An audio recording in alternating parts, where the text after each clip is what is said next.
কাজেই এই সংসারের রাজ্য লাভ ইত্যাদি যে সকল তুচ্ছ সুখ, ভক্ত সুখ, সুখের সাথে তার যে তুলনাই হতে পারে না, একথা বলাই বাহুল্য।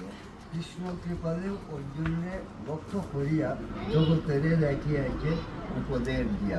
যেমন ভগবদ্গীতায় সবসময় কিন্তু ভগবানের কাছ থেকে অর্জুন উপদেশই চেয়েছে যে আমার পরম তত্ত্ব তা আবার শুনো, তুমি আমার অত্যন্ত প্রিয়, তাই তোমার কল্যাণের জন্যই বলেছি।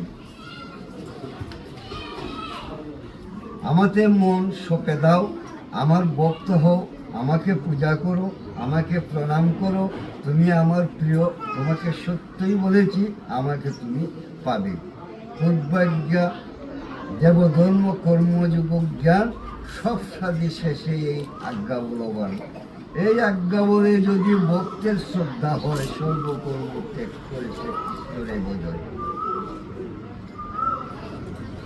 শ্রদ্ধা শব্দে বিশ্বাস করে সুদৃঢ় নিশ্চয় কৃষ্ণ ভক্তি করলে সর্বকর্মকৃত হয়।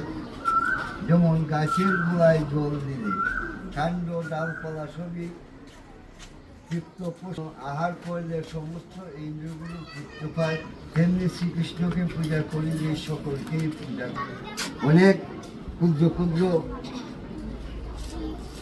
দেবতার কথাও বলেছেন, এই গীতারই কোনো শ্লোকে বলেছে, বা আমরা কামনা বাসনা গাছের গুলিতে জল দেওয়া গেলে তার শাখা প্রশাখা,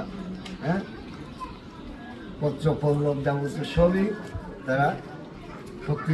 একমাত্র ভগবানই শ্রেষ্ঠ, ভগবানই আমাদের মূল।